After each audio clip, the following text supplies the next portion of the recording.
one is NBA related, and that is Jalen Brunson taking a pay cut for the New York Knicks. Yeah. Do you think that was smart? Well, he want to win. So since he want to win, I'm always about getting the most money that you can, because the next time they come around to giving you a contract, that money you gave back to them, they gonna be like, here, take this money you gave back the last time. I'm sure in contract language they got it in there to where if I'm giving up this money, y'all got to make sure y'all do y'all part. That's the only way that's gonna fly like that. Because you can be in a situation like right now. My Cowboys got 1, 2, 3 people we got to pay, but we can't pay the other 2 people because we got one. Holding everybody. Pay, which in this case, I've always ride with Go ahead and give him his $60 million to get it out of the way. But this is where I wish Dak would just go ahead and take that pay cut. Yeah.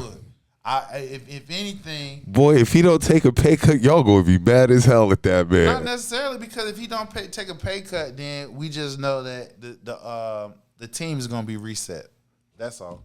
After this year, it's going to be reset. And guess what? Shedeur Sanders is in that damn draft next year. Boy, he going to be number 1. Stop playing. Y'all ain't going to be. We might not make it to the playoffs. Oh, wow. Right.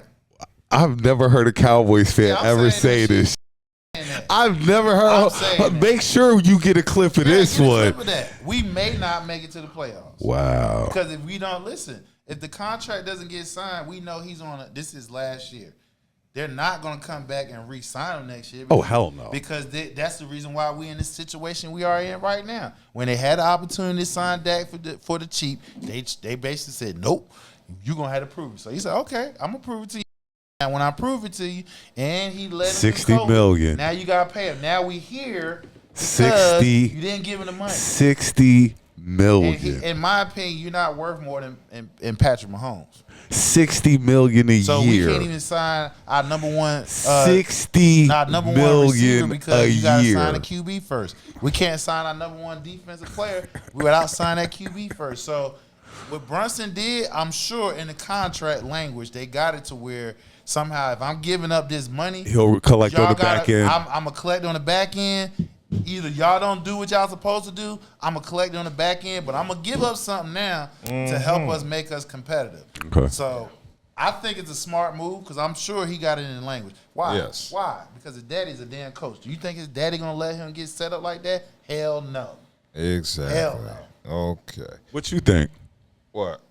You asked the question. What you think? I'm never for players taking pay cuts, but I also understand players need to win. So I'm on the fence 50-50 because I do want Jalen Brunson to win, but also at the same time, I want him to get his paper because he only has about a 15-year window to get that paper. So yeah, and you're one major injury away from it all, not getting all your paper. But we do. But the difference is with the NBA versus everybody else.